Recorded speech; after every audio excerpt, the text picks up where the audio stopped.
School online classes डर। Good morning student. हम हमारी सोशल स्टडी का आज third chapter the northern plains start करने जा रहे हैं। नॉर्थन प्लेन्स का मीन्स होता है उत्तर का मैदान। The northern fertile plain lies in to the south of Himalaya region. जो उत्तर का उपजाऊ मैदान है यह हिमालय के क्षेत्र के दक्षिणी भाग में स्थित है। It is also called the Indo Gangetic plain. इसको सिंधु गंगा का मैदान भी कहा जाता है। It is a vast plain. ये बहुत बड़ा विशाल मैदान है।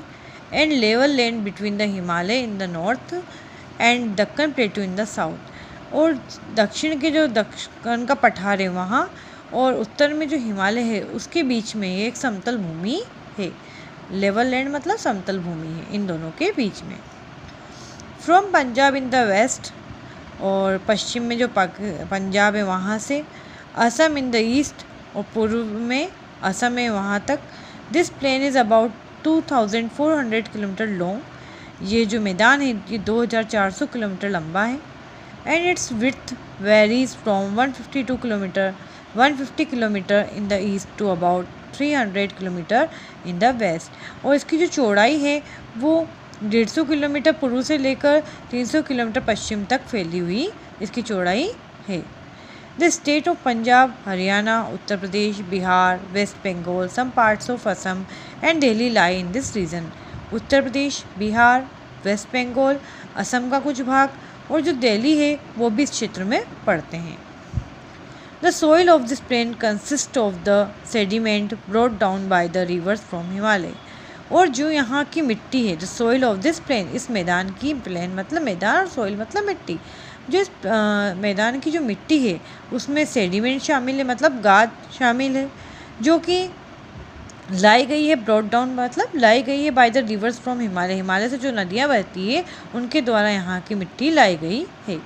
Such a plain is called an alluvial plain. और इससे मैदानों को हम एलुवियल प्लेन कहते हैं, मतलब जलोढ़ मैदान कहते हैं। This plain is one of the largest and most fertile plains of the world. और ये जो मैदान है ये बहुत बड़ा और मोस्ट फर्टल प्लेन, सबसे ज़्यादा उपजाऊ मैदान है हमारे पूरे वर्ल्ड में। सबसे बड़ा और सबसे ज़्यादा उपजाऊ ये उत्तरी मैदान है। Alluvial soil is good for crops. जो एलुवियल सोइल होती है, कछारी मिट्टी जो होती है, एलुवियल सोइल मतलब कछारी मिट्टी जो कि पानी के साथ बहकर आती है, उस मिट्टी को हम एलुवियल सोइल कहते हैं। तो जो एलुवियल सोइल होती है ये फसलों के लिए बहुत अच्छी होती है। The northern plain is called the food bowl of India. और जो उत्तर का मैदान है उसे हम भारत का फूड बाउल कह सकते हैं, अन्न का कटोरा कह सकते हैं। मतलब यहाँ पर बहुत ज़्यादा मात्रा में फसलें उगाई जाती है। As this is a major crop growing area, क्योंकि यह बहुत ज़्यादा फसल उगाने वाला एरिया है, यहाँ पर बहुत ज़्यादा मात्रा में फसल उगती है। And the thickest populated region in the country. और ये जो क्षेत्र है इसमें बहुत ज़्यादा मात्रा में जनसंख्या भी निवास करती है। A basin is the total area drained by river and its tributaries. एक बेसिन एक वो पूरा एरिया होता है जिसमें कोई नदी बहती और उसकी सहायक नदियाँ बहती है। The northern plain is divided into 3 basin. जो उत्तर का मैदान है उसको 3 बेसिन में, 3 घाटियों में बांटा गया है। फर्स्ट है the Sutlej river basin, second है द गंगा रिवर बेसिन और थर्ड है the Brahmaputra river basin. The Sutlej river basin. The western part of the northern plain of India is called the Sutlej basin. जो उत्तर के मैदान का जो वेस्टर्न पार्ट है, पश्चिमी भाग है, उसको सतलज बेसिन, सतलज घाटी कहा जाता है। River Sutlej along with its tributary river Beas drains the lowland of Punjab and Haryana forming the Sutlej basin. जो सतलज नदी है वो अपनी सहायक, ट्राइब्यूटरी मतलब सहायक नदी, उसके साथ में बहने वाली नदी, रिवर बीज मतलब व्यास नदी के साथ, सतलज नदी जो है व्यास नदी के साथ बहती है। Drains the low land of Punjab, Punjab की जो निचली घाटियाँ हैं वहाँ पर बहती है। एंड हरियाणा, पंजाब और हरियाणा की जो निचला भाग है वहाँ पर बहती है, फॉर्मिंग सतलज बेसिन, और वहाँ पर सतलज घाटी बनाती है। Then it enters into Pakistan to join river Indus. और उसके बाद ये पाकिस्तान में एंट्री करती है और वहाँ पर इसको सिंधु नदी, इंदूस मतलब सिंधु नदी इसको मिलती है। The climate here is very hot in summer and very cold in winter. जो यहाँ का क्लाइमेट होता है सतलज नदी का घाटी का, वहाँ पर गर्मियों में बहुत ज़्यादा गर्मी पड़ती है और ठंड में बहुत ज़्यादा ठंड होती है। The region gets very little rainfall, इस क्षेत्र में बहुत कम बरसात होती है। The Bhakra Nangal dam has been built across the river Sutlej, जो भाखड़ा नागल डैम है वो सतलज नदी के ऊपर बना हुआ है। It provides water to irrigate land to produce electricity, जो कि उपलब्ध कराता है पानी को इरीगेट मतलब सिंचाई करने में, ज़मीनों की सिंचाई करने के लिए, भूमि की सिंचाई करने के लिए, इरीगेट मतलब सिंचाई करना, एंड टू प्रोड्यूस इलेक्ट्रिसिटी और बिजली का उत्पादन करने के लिए सतलज नदी पानी उपलब्ध करवाती है। दूसरा बेसिन हम रीड कर रहे हैं, the Ganga river basin. The Ganga river basin is the largest part of the northern fertile plain. जो गंगा नदी घाटी है ये सबसे बड़ा भाग है, उत्तर के जो उपजाऊ मैदान है उसका सबसे बड़ा भाग जो है वो है the Ganga river basin. It originates at the Himalayas at Gomukh, जो गंगा नदी है इसकी उत्पत्ति होती है हिमालय के गोमुख से। Gangotri is an icy glacier and the source of river Ganga. Gangotri जो है वो एक बर्फीला ग्लेशियर है और वही जो गंगा नदी है उसके पानी का स्रोत भी गंगोत्री ग्लेशियर ही है, मतलब गंगा नदी को जो पानी मिलता है वो गंगोत्री ग्लेशियर से ही मिलता है। Yamunotri glacier is the source of river Yamuna, और जो यमुनोत्री ग्लेशियर है वो यमुना नदी के लिए पानी का स्रोत है, सोर्स है।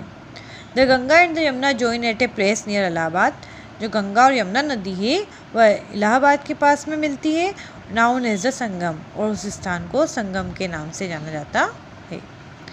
As the glacier melt during summer they form perennial reverse.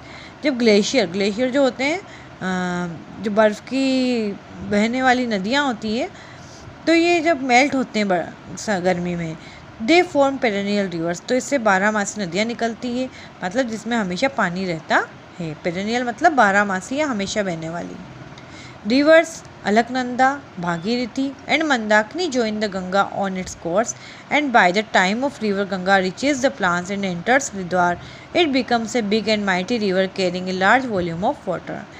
River Alaknanda, Bhagirathi, Mandakini, ये जो नदियाँ हैं गंगा से मिल जाती हैं, और जब गंगा नदी at the time river Ganga reaches the plains, और जब गंगा नदी जब मैदान तक पहुँचती है और एंटर्स हरिद्वार, और हरिद्वार में पहुंचती है, it becomes a big and mighty river, तो ये बहुत बड़ी और बहुत ताकतवर नदी बन जाती है, carrying a large volume of water, जिसमें बहुत ज़्यादा मात्रा में पानी होता है, क्योंकि इसमें और भी जो नदियां हैं अलकनंदा, भागीरथी, मंदाकिनी, ये नदियां भी इसमें मिल जाती हैं।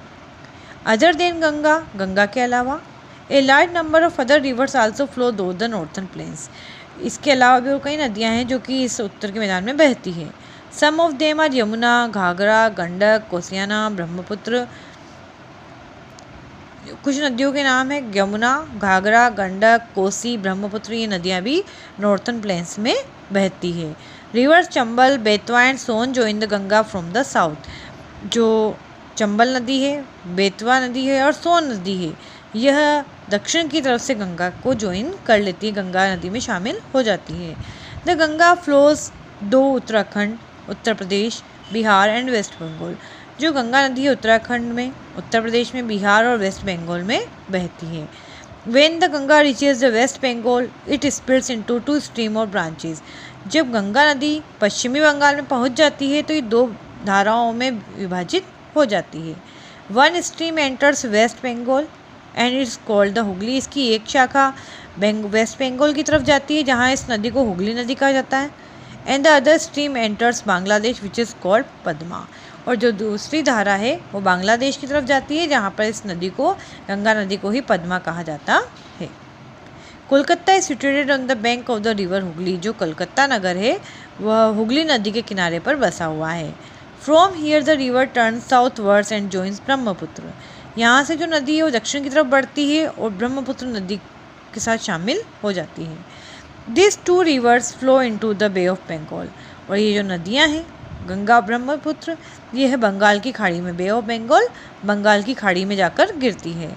Since at this stage the reverse carry lot of silt and sediment. और इस स्टेज पर जो नदी है उसके साथ बहुत ज़्यादा मात्रा में मिट्टी तलछट शामिल होती है।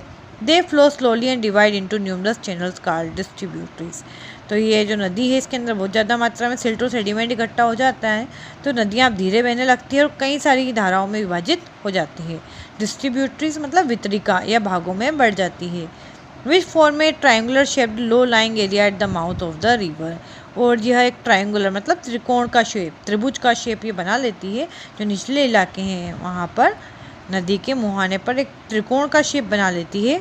This triangular area is called delta. और इस त्रिकोण शेप को, त्रिभुज का जो शेप होता है उसको डेल्टा कहा जाता है। The Ganga Brahmaputra delta is the largest delta in the world. जो गंगा ब्रह्मपुत्र डेल्टा है वो वर्ल्ड का सबसे बड़ा डेल्टा है। आगे का पार्ट हम नेक्स्ट वीडियो में रीड करेंगे। आपको ये लिसन एक बार और रीड करना है। Thank you.